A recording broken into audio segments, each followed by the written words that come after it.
This is the VOA Special English Health Report. A concussion happens when the brain is shaken, often in a car crash or a fall or a strike to the head in sports. Concussions can be mild, but doctors may order a CT scan to look for a more serious injury. Computed tomography provides a detailed image of the brain. But a recent study warns that more children than necessary are being exposed to radiation this way. A national team led by 2 doctors at the University of California, Davis studied hospital records from thousands of children with head injuries.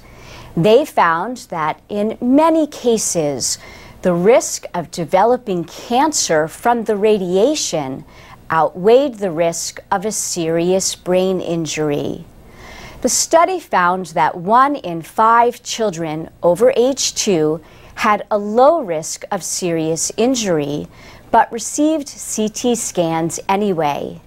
The same was true of almost 1 in 4 children under 2 years of age. The researchers have developed rules to predict if a head injury is serious enough for a scan. For children under 2, doctors are advised against it if there is normal mental activity, no swelling in the back of the head, no feeling of a broken bone in the skull, and no loss of consciousness for more than 5 seconds.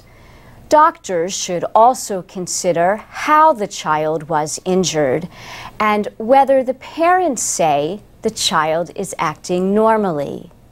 For patients from 2 to 18, the guidelines are similar, except there should be no loss of consciousness, no vomiting, and no severe headache. The report appears in the Lancet Medical Journal.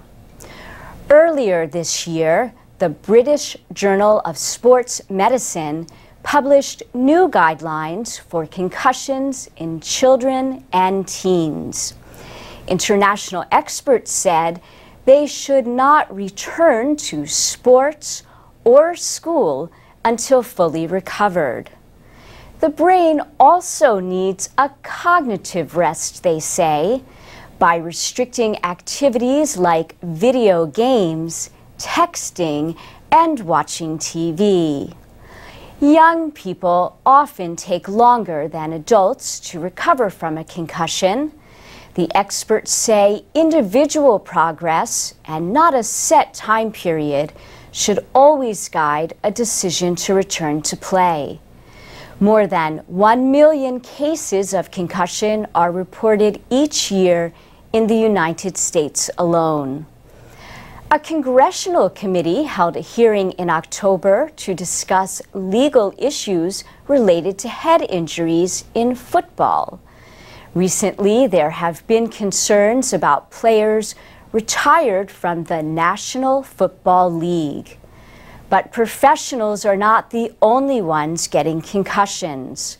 There are high school players who have died from brain injuries. And that's the VOA Special English Health Report.